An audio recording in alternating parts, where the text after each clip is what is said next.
आपके साथ शीनम शर्मा। एआईएमआईएम के फायर ब्रांड नेता अकबरुद्दीन ओवैसी ने एक बार फिर से खुद ही बयान देकर चर्चा का विषय वो बन गए हैं। इस बार उन्होंने स्टेज से भरी भीड़ के सामने एक पुलिस इंस्पेक्टर को धमका दिया है। पुलिस वाले की सिर्फ इतनी गलती थी कि उसने अकबरुद्दीन की तरफ इशारे कर कहा कि भाषण देने का समय खत्म हो रहा है। इस पर हैदराबाद सांसद असदुद्दीन ओवैसी के भाई अकबरुद्दीन ने नाराज होकर उसे धमकी दे डाली। पुलिस इंस्पेक्टर ने जूनियर ओवैसी को राज्य में लागू आदर्श आचार संहिता का पालन करने को कहा था।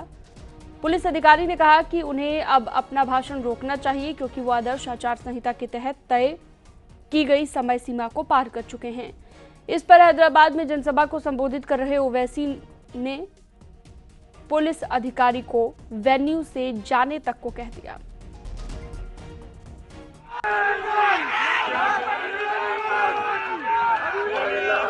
की बात सुन के समझे के कमजोर हो गया।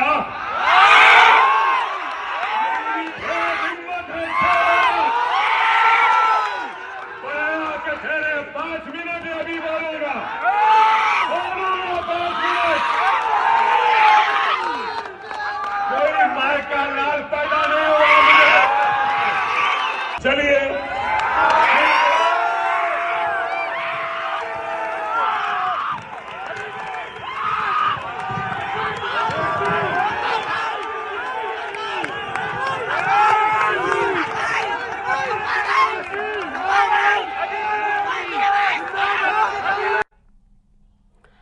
राजस्थान के रण में सीएम योगी ने कांग्रेस पर जमकर निशाना साधा है। जोधपुर में प्रचार करते हुए सीएम योगी ने कहा, राजस्थान में अराजकता भ्रष्टाचार लगातार पनप रहा है।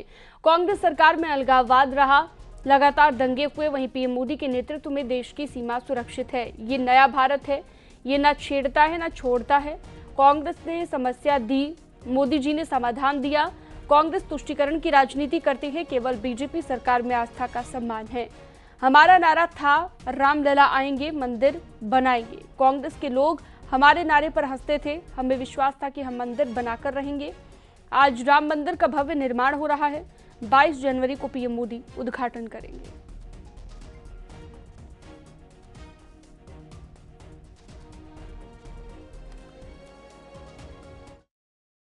5 वर्ष में कहां पहुंच गया। भ्रष्टाचार में नंबर 1, दंगों में और अराजकता में नंबर 1। मुझे देख के आश्चर्य होता था, मुझे आश्चर्य होता था जब मैं देख रहा था यहां पे जोधपुर में। मुझे आज से 2 वर्ष पहले और दिन याद है जब यहां जोधपुर की सड़कों पर नंगी तलवारें लहरा रही थी और दंगाई दंगा कर रहे थे। तब मुझे भाइयों बहनों याद आ रहा था, मैं सोच रहा था कि अगर ये दंगाई यूपी में होते तो मेरा बुलडोजर इनको रौंद करके सब ठीक कर दिया होता। ये सरकार कर्फ्यू वाली सरकार है, दंगों वाली सरकार है। भाइयों बहनों, ये माफियागिरी जो पनप रही है, जो अराजकता पनप रही है, जो युवाओं के भविष्य के साथ खिलवाड़ करते हुए पेपर लीक की घटनाएं लगातार राजस्थान के अंदर हो रही हैं। कुछ तो दाल में काला है। आखिर कांग्रेस के लोग कहते थे ना, जो यहां पे हमारे वरिष्ठ नेता होंगे, 1980 के दशक में जब राम जन्मभूमि आंदोलन प्रारंभ हुआ था तब नारा लगता था रामलला हम आएंगे मंदिर वहीं बनाएंगे। कांग्रेस के लोग हंसते थे ना उस समय, हंसते थे उस समय। कांग्रेस के लोग कहते थे ये कैसे होगा, ये कभी नहीं हो पाएगा। हम लोग कहते थे हमारा विश्वास है ये होगा। वे हंसते थे लेकिन हमें विश्वास था। लेकिन उनको विश्वास दिलाने के लिए हमें कुछ दिनों के लिए नारा बदलना पड़ा था। हम लोगों ने तब कहा था रामलला हम आएंगे, पहले गुलामी का ढांचा हटाएंगे। और गुलामी का ढांचा हटा ना, और गुलामी का ढांचा हटने के बाद फिर हम लोगों ने पुराना नारा दोहराया था रामलला हम आएंगे मंदिर वहीं बनाएंगे।